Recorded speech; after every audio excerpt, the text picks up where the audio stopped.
गोपाल बोलो, गोविंद बोलो हरि गोपाल बोलो, गोविंद बोलो हरि गोपाल बोलो, गोविंद बोलो हरि गोपाल बोलो, गोविंद बोलो हरि गोपाल बोलो, गोविंद बोलो हरि गोपाल बोलो, गोविंद बोलो हरि गोपाल बोलो।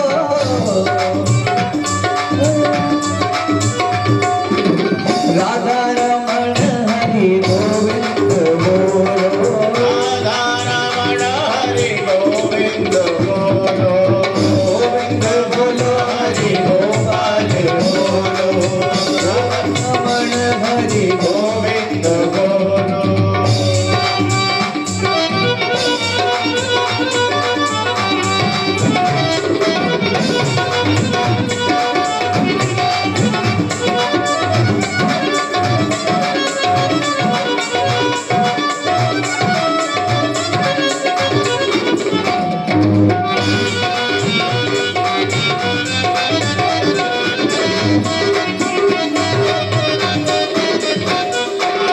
राधा रमण हरि गोविंद बोलो, राधा रमण हरि गोविंद बोलो, गोविंद बोलो हरि गोपाल बोलो, गोविंद बोलो हरि गोपाल बोलो, गोविंद बोलो हरि गोपाल बोलो, गोविंद बोलो हरि गोपाल बोलो, राधा रमण हरि गोविंद बोलो, राधा रमण हरि गोविंद बोलो, गोविंद बोलो हरि गोपाल बोलो, गोविंद बोलो हरि गोपाल बोलो, कृष्णा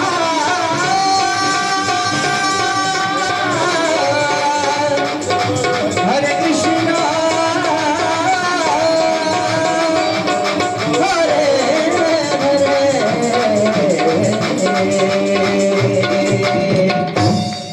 गोविंद बोलो हरि गोपाल बोलो, हरि ओम। बोलो बांके बिहारी लाल की, भागवत भगवान की। श्री हरि।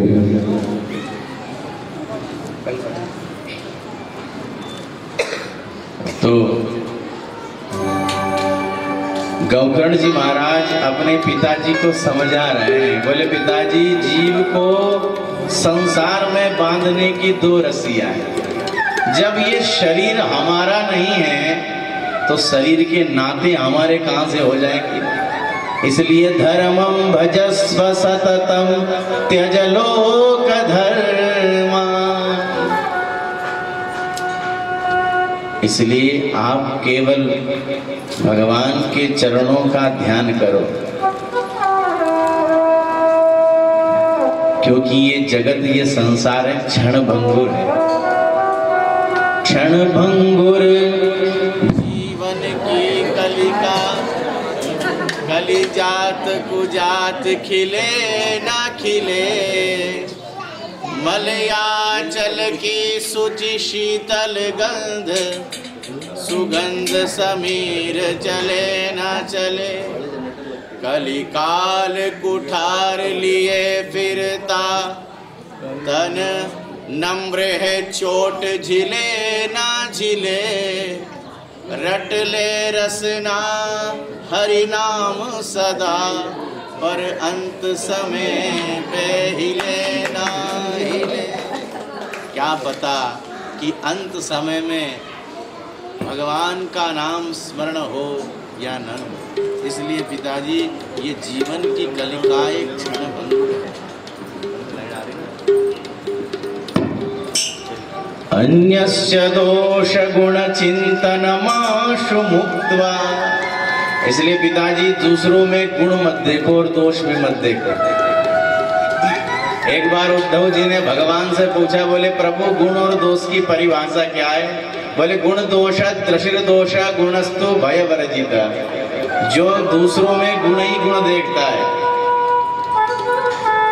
वो सबसे बड़ा गुणी, और जो दूसरों में दोष ही दोष देखता है वो सबसे बड़ा दोस्त देखोगे तो जिसमें आप दोस्त देख रहे हैं उसमें आप ईर्ष्या, आप उस भाई जिसमें दोस्त ही दोस्त दिखेंगे उससे ईर्ष्या करने लग जाओगे, और जिसमें गुण ही गुण देखोगे तो उसके मोह में फंस जाओगे, ज्यादा अधिक प्रेम करने लगोगे। न तो किसी में दोष देखो न किसी में गुण देखो, समान भाव से रहो। इसलिए पिताजी भगवान के भगवत रसिक संतों का आप संग करो। संसार में यदि आप संसार की ओर दौड़ोगे तो संसार चित्त पर चिपकेगा, और यदि आप भगवान के भगवत रसिक संतों की ओर दौड़ोगे तो भगवत प्रेम अपने आप ही जाग जाएगा। भाई जुआरियों के साथ रहना शुरू कर दो, जुआ खेलना अपने आप ही आ जाएगा। शराबियों के साथ रहना शुरू कर दो, अपने आप ही आ जाएगा। नेताओं के साथ रहना शुरू कर देगा तो नेतागिरी अपने सीखने की जरूरत नहीं, अपने आप ही आ जाएगी। पहलवानों के साथ रहना शुरू कर दो, अपने आप मल्लगिरी करना आ जाएगी। जैसी संगत वैसी रंगत। ठीक इसी प्रकार से पिताजी भगवत रसिक संतों का संग करोगे तो धीरे धीरे भगवत भक्ति आपके हृदय में उत्पन्न होने लग जाएगी, और स्वतः ही भगवान के चरणों में मन लगने लग जाएगा।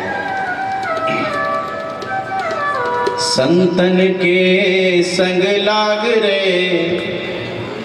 तेरी अच्छी बनेगी, संतन के संग लाग रे तेरी अच्छी बनेगी, संतन के संग लाग रे तेरी अच्छी बनेगी, अच्छी बनेगी तेरी बिगड़ी बनेगी, अच्छी बनेगी तेरी बिगड़ी बनेगी, अच्छी बनेगी तेरी बिगड़ी बनेगी, अच्छी बनेगी तेरी बिगड़ी बनेगी। कोई तेरो बड़ भाग रे तेरी अच्छी बनेगी, कोई तेरो बड़ भाग रे तेरी अच्छी बनेगी,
तो आपका चित्त अपने आप ही भगवत रसिक बन जाए।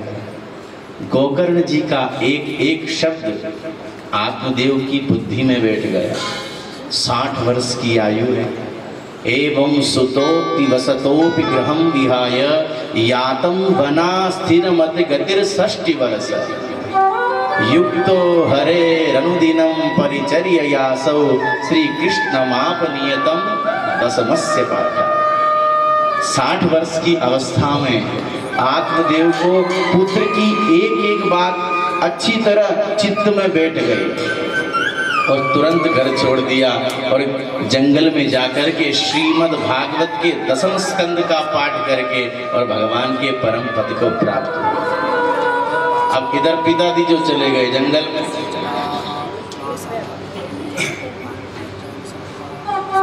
अब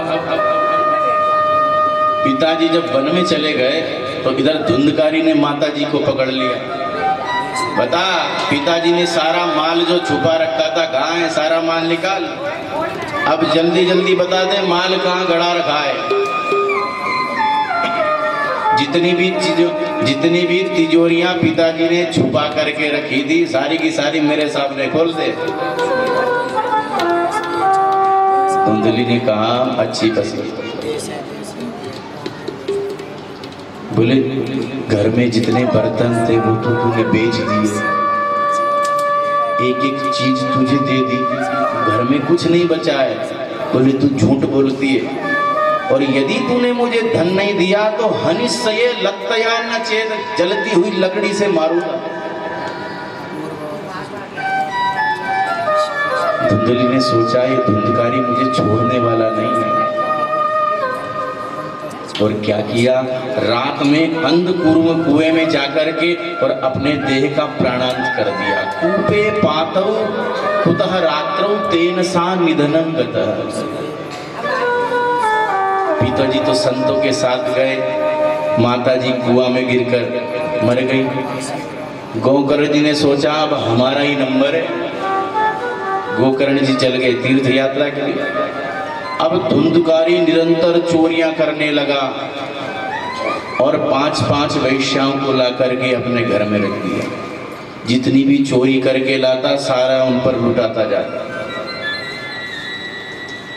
एक दिन क्या हुआ, स्त्रियों ने सोचा, बोले ये धुंधकारी रोजाना चोरी करके हमारे पास धन लेकर के आता है, और एक दिन तो वो इतनी चोरी करके लाया कि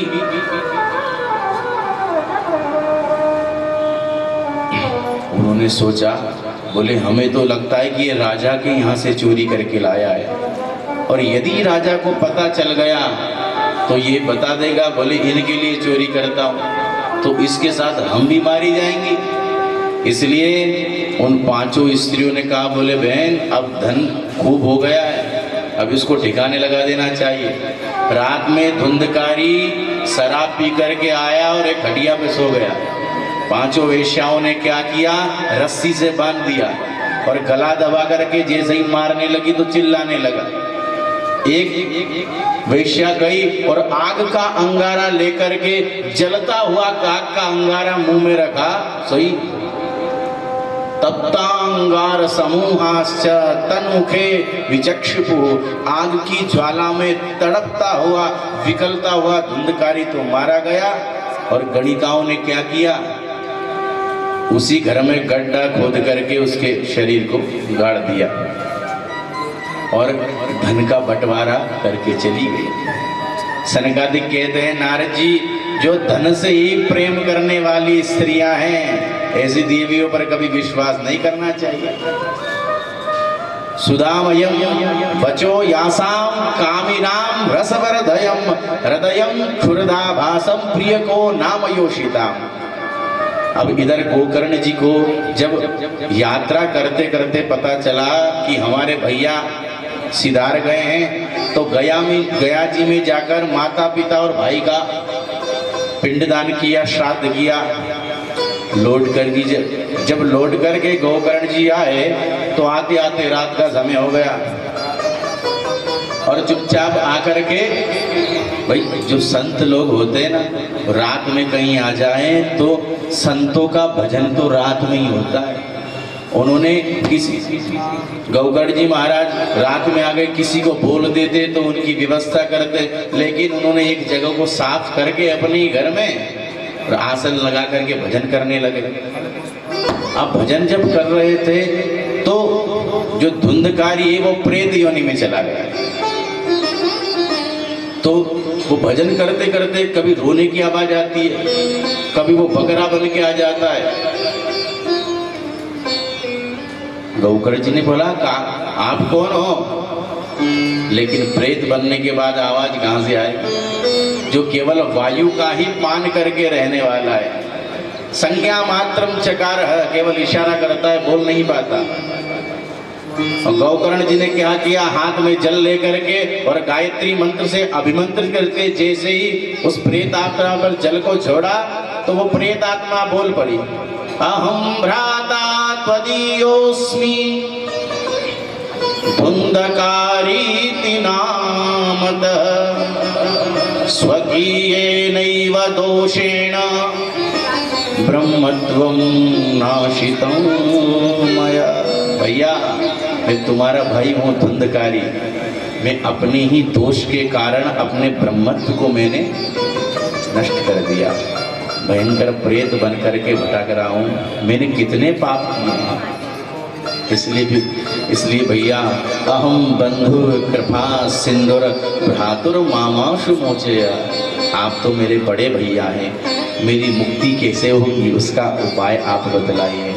गौकर्ण जी ने कहा, बोले अभी तो तुम यही रहो, सुबह में ऋषियों से ब्राह्मणों से मंत्रणा करके बताऊंगा कि प्रेत आत्मा की मुक्ति कैसे होती है।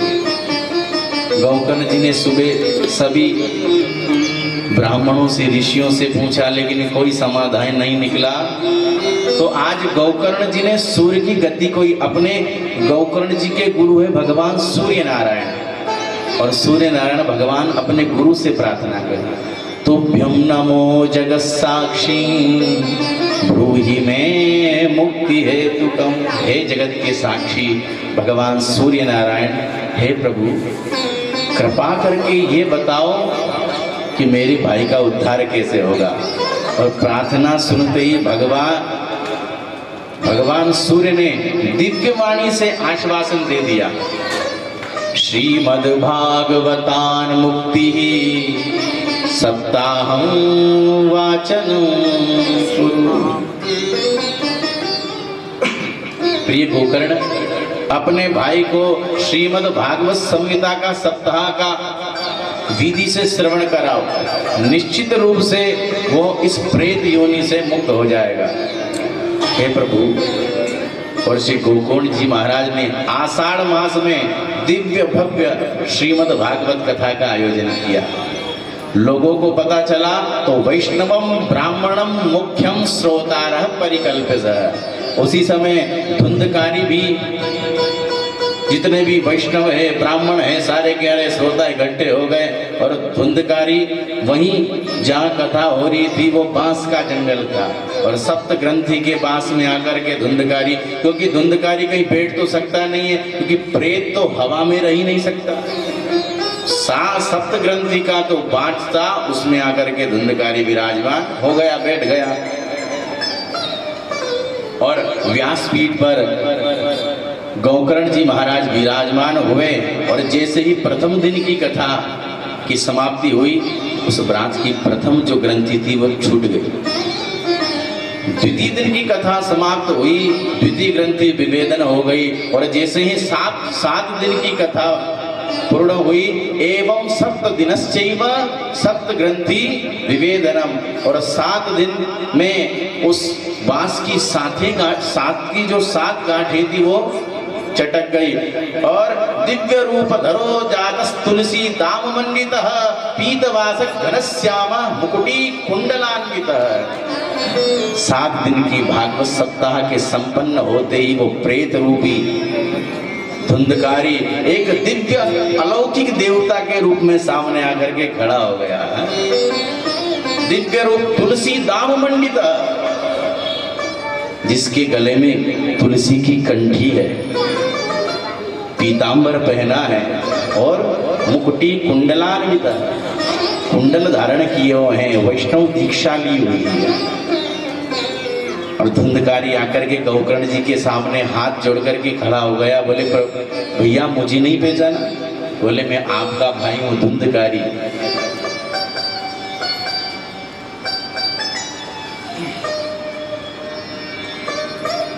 मैं आपका भाई हूँ धुंधकारी। आज धुंधकारी स्वयं श्रीमद् भागवत की महिमा का बखान कर रहा है। धन्या भागवती वार्ता प्रेत पीड़ा विनाशिनी, सप्ताहोऽपि तथा धन्य कृष्ण लोक फलप्रद। धन्य है भागवत की कथा जिसने मुझ जैसे पतित प्रेतात्माओं को की परम पावन और पुनीत बना दिया। जीव के प्रत्येक पाप को भस्म करने वाली है श्रीमद् भागवत कथा। और धुंधकारी श्रीमद् भागवत की महिमा गा ही रहे थे कि एक दिव्य अलौकिक विमान प्रकट हुआ। सारे के सारे श्रोता देखने लगे। बोले भाई कथा तो हमने भी सुनी है, लेकिन विमान धुंधकारी एक के लिए ही क्यों आया?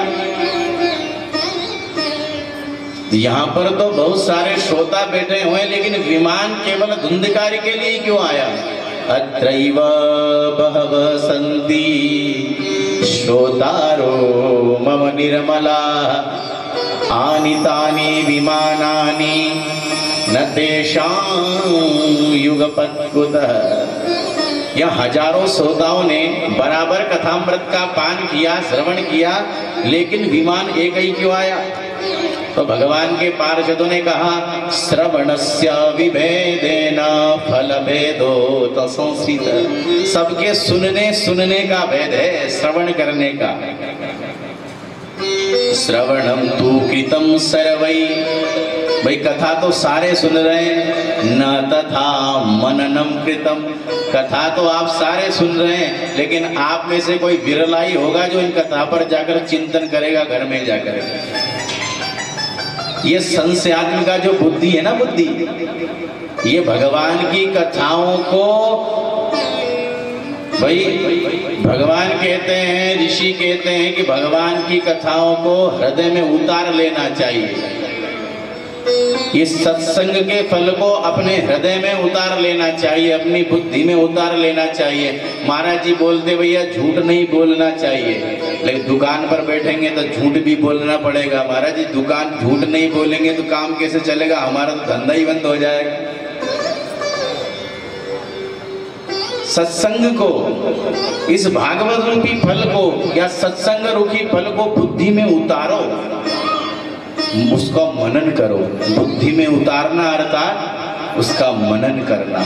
जितना मनन करोगे उतना ही उस चीज के बारे में हम ज्यादा समझ सकते हैं। नहीं तो यहाँ सुन लिया और कल पूछ लिया कि कल क्या सुनाया था महाराज जी, पता ही नहीं है। अब क्या यहाँ उठेंगे तो सब झाड़ के सब चल दिए। तो कथा तो हम सुने, जाओ वहाँ कथा सुने, लेकिन 7 दिवस में से यदि हमने एक अक्षर को भी, एक बात को भी या एक मात्रा को भी जीवन में उतार लिया तो निश्चित है कि भगवान को प्राप्त कर लेंगे। लेकिन कथा तो खूब सुनते हैं, लेकिन जीवन में नहीं उतारते। भाई श्रोता बनो। क्या बनो? श्रोता। 3 प्रकार के श्रोता होते हैं, एक सोता, एक सरोता और एक सोता।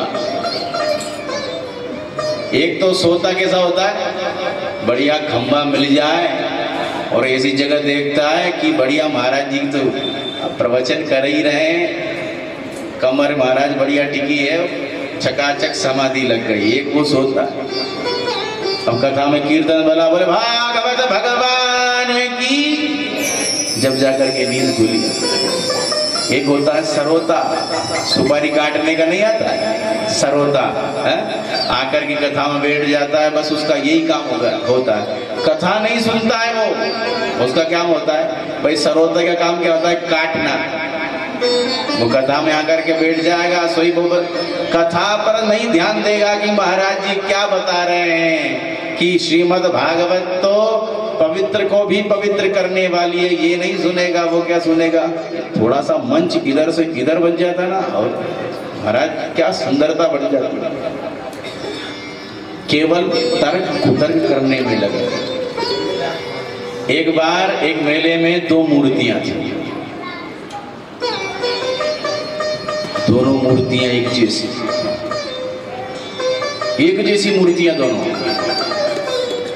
अब एक जैसी तो मूर्तियां, लेकिन एक का दाम था 50,000, एक का दाम था 10,000। कलर में भी डिफरेंट नहीं, वजन में भी डिफरेंट नहीं, दिखने में same to same, to copy, लेकिन दोनों की प्राइस में, दोनों के मूल्य में अंतर। वो जो सेठ जी थे उन्होंने दोनों की मूर्ति मेले में लगा रखी थी, लेकिन वो सेठ जी सत्संग में जाया करते थे। अब वहां जब मेले में खूब भीड़ लगी है, सब अपना अपना दिमाग लगा रहे हैं कि एक जैसी दिख रही है, न वजन में अंतर है, न चमक में अंतर है। जब किसी भी चीज में अंतर नहीं है तो फिर एक का मूल्य 50,000, एक का मूल्य 10,000। अब समझ में ही नहीं आ रहा। कोई सत्संगी पुरुष होता तो समझ जाता। एक महात्मा उसी मेले से चल करके अपने मंदिर को ओर जा रहे थे। महात्मा जी ने सोचा कि बहुत भीड़ लग रही है, भैया हम ही देख ले, कोई खेल दिखाने, तमाशे दिखाने वाला आया है। महात्मा जी जैसे ही जाके खड़े हुए, वो जो सेठ था वो सत्संग में जाया करता था, तो सेठ जी ने उसको पहचान लिया, महात्मा जी को पहचान लिया, और महात्मा जी ने भी सेठ जी को पहचान लिया।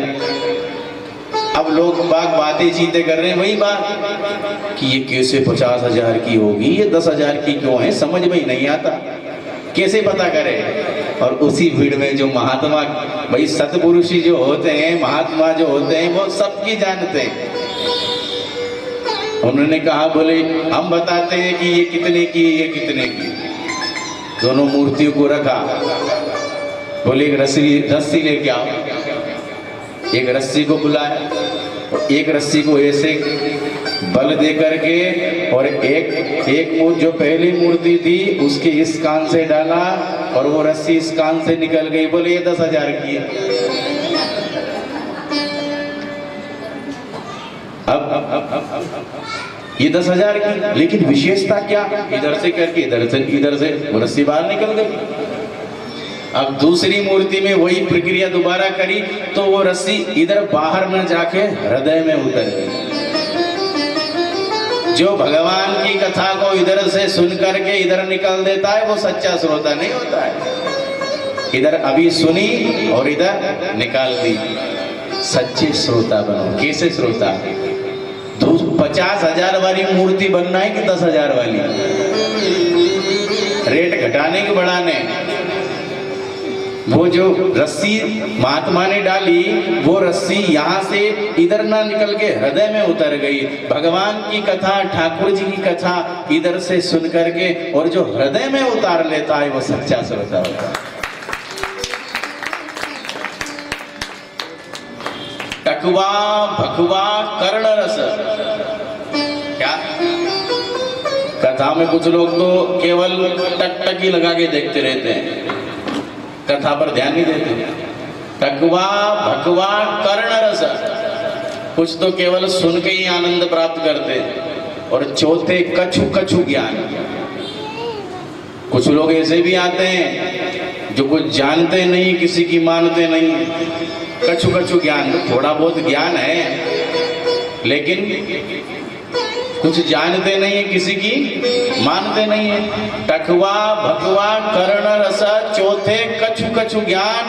अजा, अजा यानी बकरी। कथा में आके बैठ जाएंगे और बकरी कैसे मुंह चलाती, मुंह चलता ही रहता है। अजा ऊंट बार बार में खड़े होकर के देखेंगे, लेकिन कथा पर ध्यान नहीं रहेगा। कथा श्रोता कैसा होना चाहिए?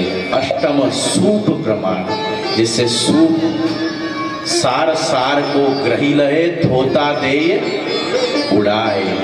सूप जैसा श्रोता बनना चाहिए। ऐसा श्रोता बनो, न कि इधर से सुन के और इधर से छू, मतलब ही नहीं है। तो ऐसा श्रोता बनना चाहिए। और वैसे श्रोता कौन है? धुंधकारी जी। इन्होंने मनन किया, इधर से सुन करके इधर को बात को नहीं निकाला, इधर से सुना और चित्त में उतार लिया।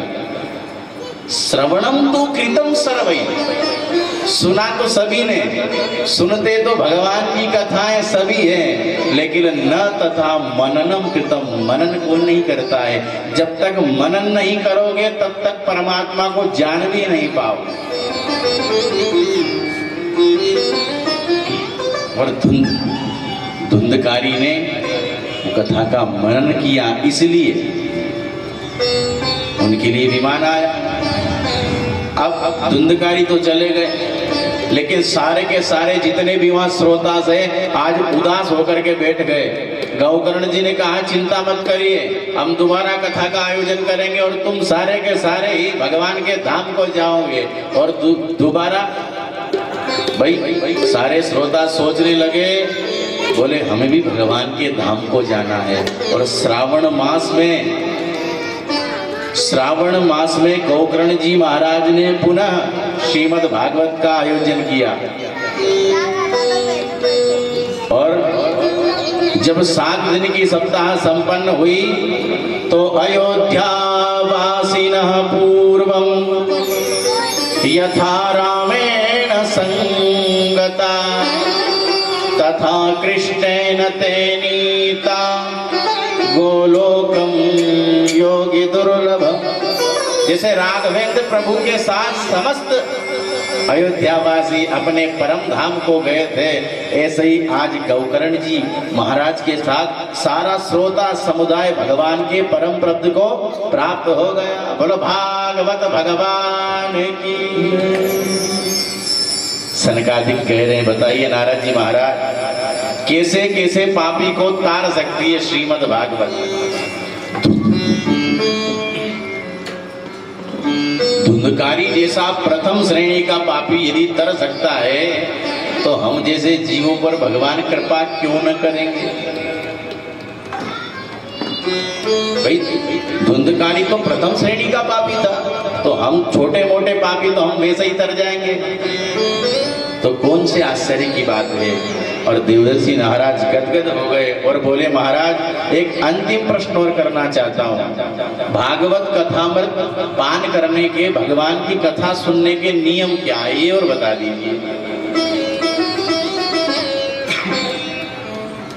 और ये भी लोग ज्यादा पूछते कि महाराज कथा करवाने में कितना खर्चा आएगा, ये भी बता दीजिए। सबसे ज्यादा लोगों का प्रश्न सबसे पहले फोन करते ये बोलते कि गुरु महाराज ये बताए कि खर्चा कितना आएगा। आपका सामर्थ्य नहीं है जो आप भगवान की कथा करवा दें, सारी संपत्ति बिक जाएगी लेकिन ठाकुर जी की कथा कराने का सामर्थ्य नहीं होगा। या विवाहे यादृशम वित्तम तादृशम परिकल्पयेत्। बेटी के विवाह में खर्चा करते हो पता चलता है क्या कितना करा? भाई बेटी के विवाह में या बेटे के विवाह में जब आप खर्चा करते हो, केवल परिकल्पना एक कल्पना करते हो या कम से कम 5 लाख रुपए 10 लाख रुपए खर्च हो गए। विवाहे यादृशम वित्तम तादृशम परिकल्पयेत्। एक बेटी के विवाह में जितना खर्चा आता है उतना ही खर्च श्रीमद् भागवत को कराने में आता है। लेकिन भाई कोई बेटी का विवाह कम में अपने सब अपने सामर्थ्य के अनुसार अपनी बेटी का विवाह करते हैं, उसी प्रकार ये भी भगवान की मंदाकिनी है। ये सब अपने सामर्थ्य के अनुसार सब हम इसको करेंगे।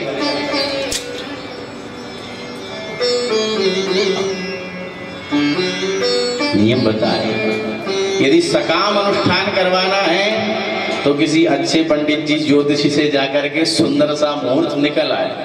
यदि आप कोई सकाम अनुष्ठान कर रहे हैं और निष्काम अनुष्ठान कर रहे हैं तो आपको कोई किसी मुहूर्त की आवश्यकता नहीं है। ब्रह्म वाक्यम जनार्दन। जिस दिन किसी ब्राह्मण देवता ने कह दिया सोई कथा शुरू कर दो। मूर्त निकालने की आवश्यकता नहीं है। किसमें? जिसमें निष्काम भाव से यदि आप अनुष्ठान करवा रहे हैं तो सुंदर व्यासपीठ का निर्माण करें। और वक्ता कैसा होना चाहिए? वक्ता कैसा होना चाहिए? लिखा है आजकल तो कोई भी कथाएं करने लग जाता है, लेकिन जो लिखा है उसको कोई सुनता नहीं है। ये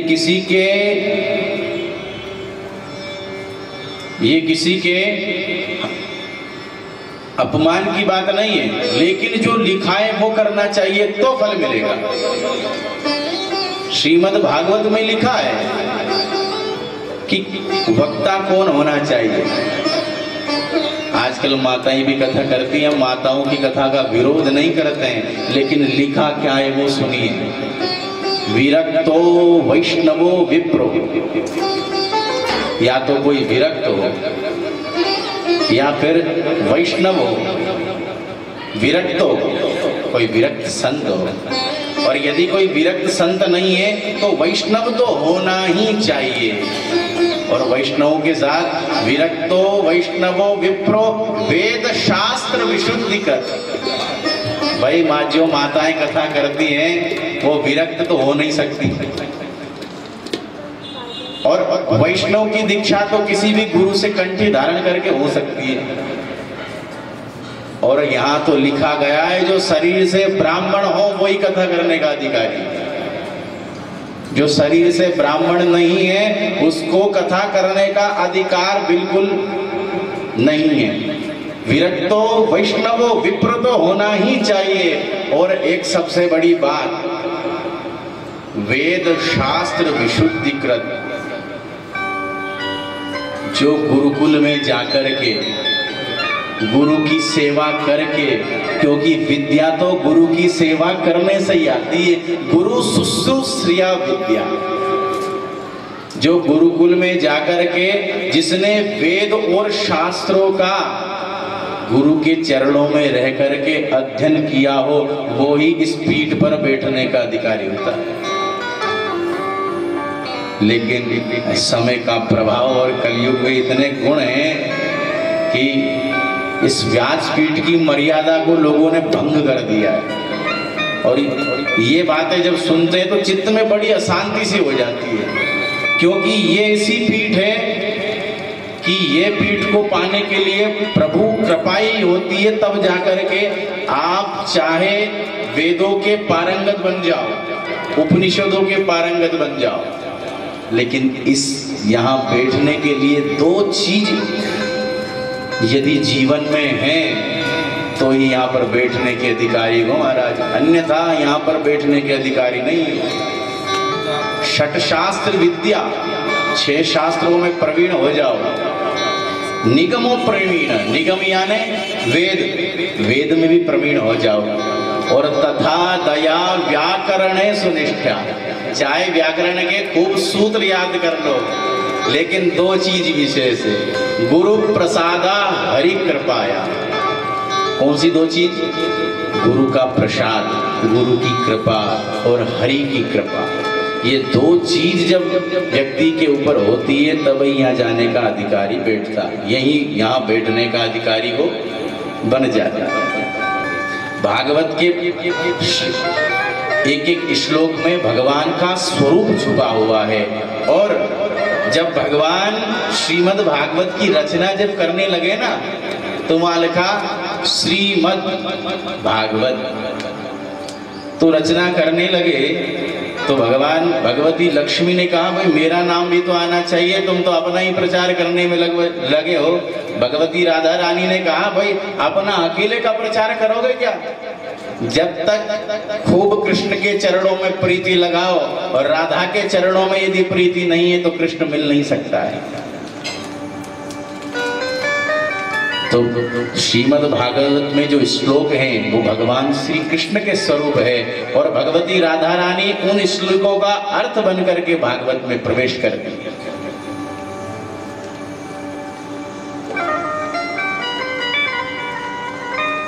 ऐसा श्रोता होना चाहिए। वेद शास्त्र विशुद्ध कर, दृष्टांत कुशलो धीरो, जो समझाने में कुशल हो, वक्ता कार्य तिनिष्प्रिय, ऐसा वक्ता होना चाहिए।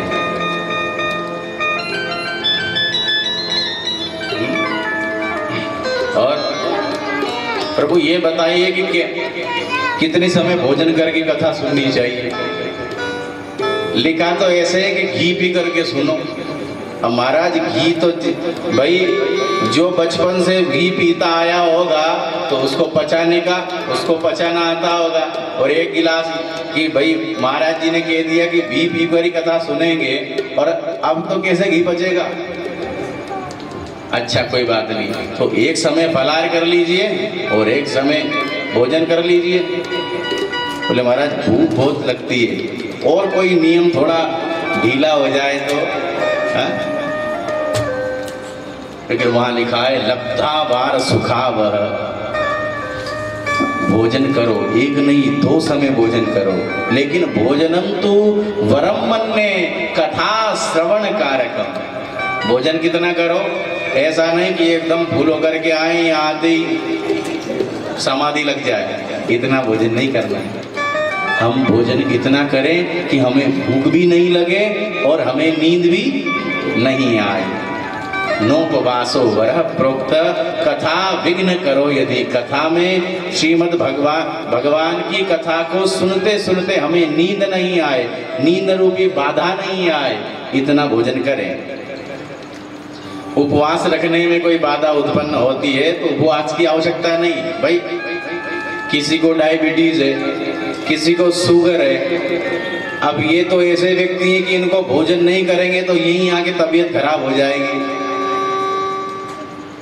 हाँ, फिर लोग बोलेंगे महाराज जी कथा में गए थे, वहां जाके तबीयत खराब हो गई।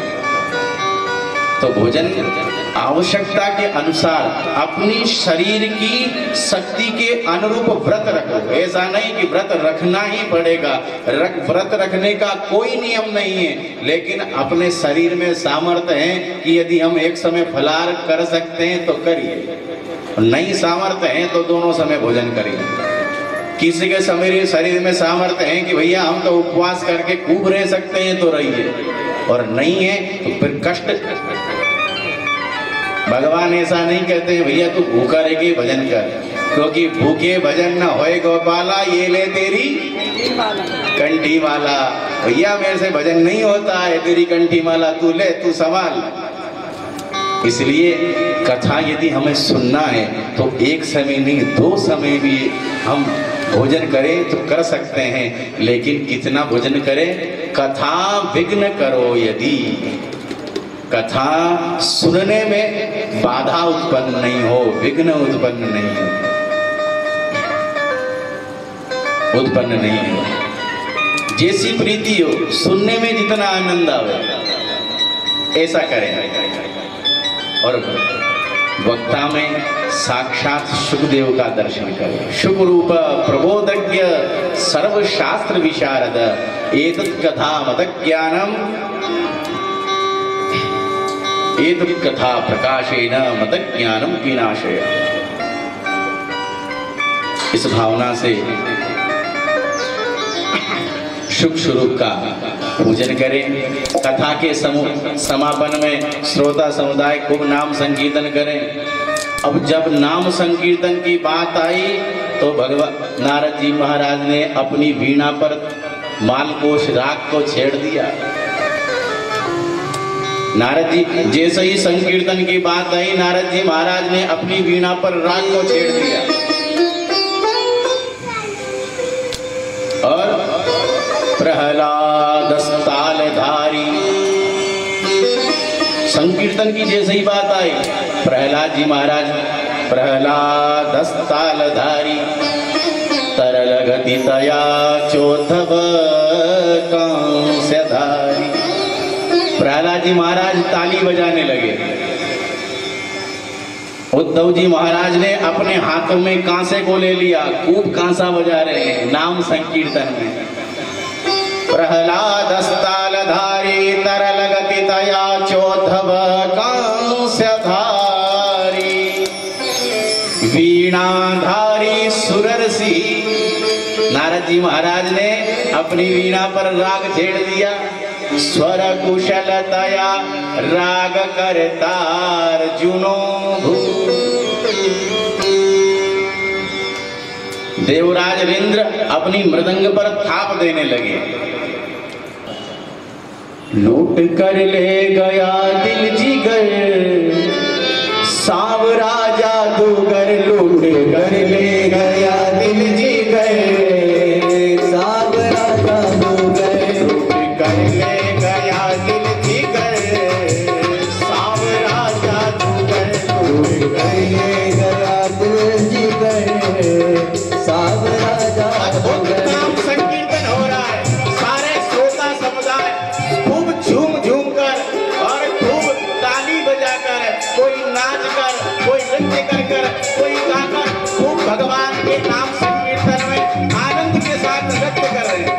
सावरा मेरा सावरा, सावरा मेरा सावरा, ओ सावरा मेरा सावरा,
बांसुरी की सुध बुध में खोई, तान सुने बांसुरी की सुध बुध में खोए, तान सुनी बांसुरी की सुध बुध में खोई, तान सुने बांसुरी की सुध बुध में खोए।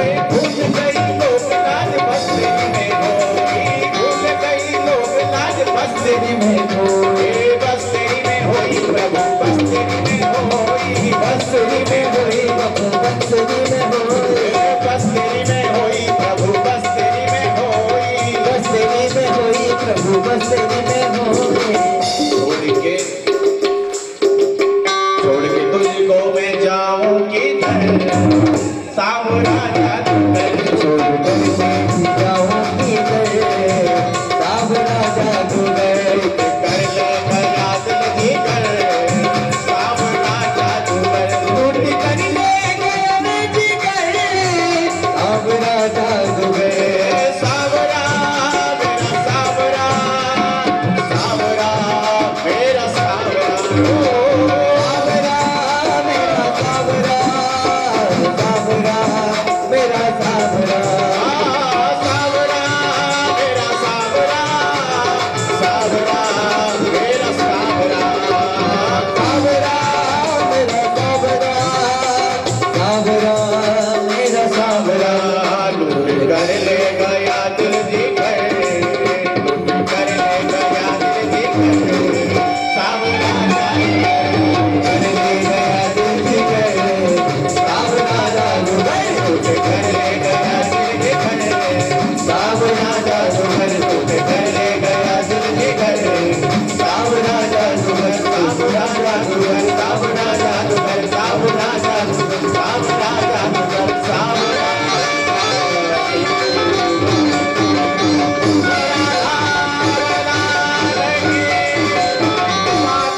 बिहारी लाल की, राघवेंद्र सरकार की, भागवत भगवान की जय। लूट कर ले गया दिल जिगर, सांवरा जादूगर। अद्भुत नाम संकीर्तन आज गंगा के पावन तट पर हो रहा है और आज उस अद्भुत नाम संकीर्तन में हम सबने खूब गोता लगाया, खूब नाम संकीर्तन हम सबने किया, खूब कथा का प्रथम दिवस की कथा का हम सबने आज प्रथम पुष्प श्री दादाजी महाराज के चरणों में हमने समर्पित किया है। और आइए आज हम प्रथम सत्र की आरती का दर्शन करेंगे। देखिए ये सुख के दिन हैं, ये दिन किसके? सुख के। और सुख के दिन बीतने में समय नहीं लगता है, कब बीत जाएंगे पता ही नहीं चलेगा। दुख के दिन में तो समय भी लगता है, लेकिन सुख के दिन में समय नहीं लगता है। तो खूब आनंद के साथ आज प्रथम दिवस की कथा का हमने ठाकुर जी की कृपा से और पूज्य दादाजी की कृपा से, भगवती की कृपा से हमने आज प्रथम पुष्प इनके चरणों में, प्रथम दिवस का पुष्प इनके चरणों में समर्पित किया। तो आप खूब आनंद के साथ 7 दिनों पर इस भागवत रूपी मंदाकिनी में गोता लगाने के लिए तैयार रहें और खूब 7 दिन तक इसमें आप आचमन करें और कथा रूपी भगवती त्रिवेणी में स्नान करें, गोता लगाएं, जिससे हमारे जीवन में जो पाप ताप और संताप जो भरे हुए हैं, जब हम भगवान की शरणागति ग्रहण कर लेंगे और भगवान की कथा में जब मन लगने लग जाएगा, तो जितने भी दुख हैं, जितने भी कष्ट हैं, जितने भी पीड़ाएं हैं, सारी की सारी दूर हो जाएगी। तो आइए सब मिलकर के आरती का दर्शन। जय हो।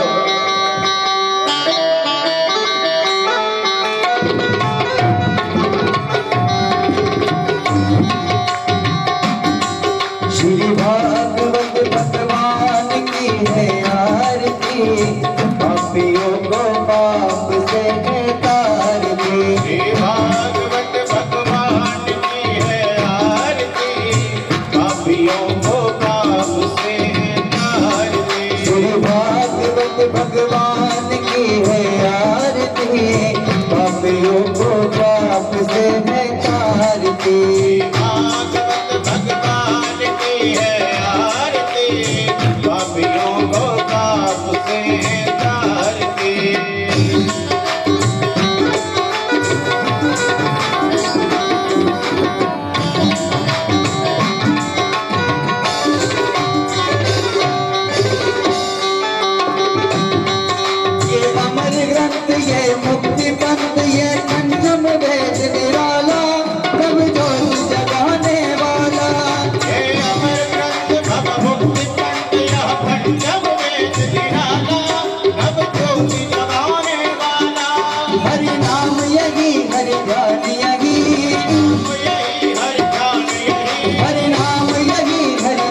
पापियों को पाप से है आरती। श्री भागवत भगवान की है आरती, पापियों को पाप से है आरती।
श्याम यही श्री राम यही घनश्याम यही श्री राम यही घनश्याम यही मेरे राम यही घनश्याम यही प्रभु महिमा की आरती पापियों को पाप से है आरती। श्री भागवत भगवान की है आरती पापियों को पाप से है आरती। श्री भागवत भगवान की है आरती पापियों को भगवान की है आरती पापियों को पाप से तारती। कर्पूर गौरव करुणावतारम संसार सारम भुजगेन्द्रहारम दशावतारम हृदयारविन्दं भवानी सवितं नमामि। त्वमेव माता पिता त्वमेव त्वमेव बन्धुः सखा त्वमेव त्वमेव विद्या शरणं त्वमेव त्वमेव सर्वं त्वमेव देव। दामोदरं वासुदेवं श्रीधरं माधवं गोपिकावल्लभं जानकी वसुदेवं। हरे राम राम राम हरे हरे हरे कृष्ण कृष्ण कृष्ण हरे हरे हरे राम राम हरे हरे कृष्ण कृष्ण कृष्ण हरे हरे हरे राम राम कृष्ण हरे कृष्ण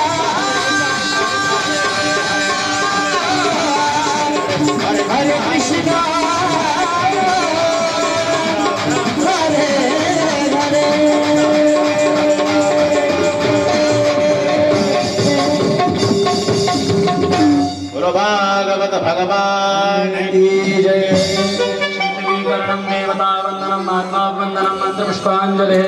हरे ओम एकदन्ताय विद्महे वक्रतुण्डाय धीमहि तन्नो दन्तिं प्रचोदयात्। ओम कात्यायन्ये च विद्महे कन्याकुमारी च धीमहि तन्नो दुर्गे प्रचोदयात्। ओम तत्पुरुषाय विद्महे महादेवाय धीमहि तन्नो रुद्रः प्रचोदयात्। ओम महालक्ष्मी च विद्महे विष्णुपत्नी च धीमहि तन्नो लक्ष्मी प्रचोदयात्। ओम नारायणाय विद्महे वासुदेवाय धीमहि तन्नो श्री विष्णु प्रचोदयात्। श्री भागवत महापुराण की श्री बांके बिहारी लाल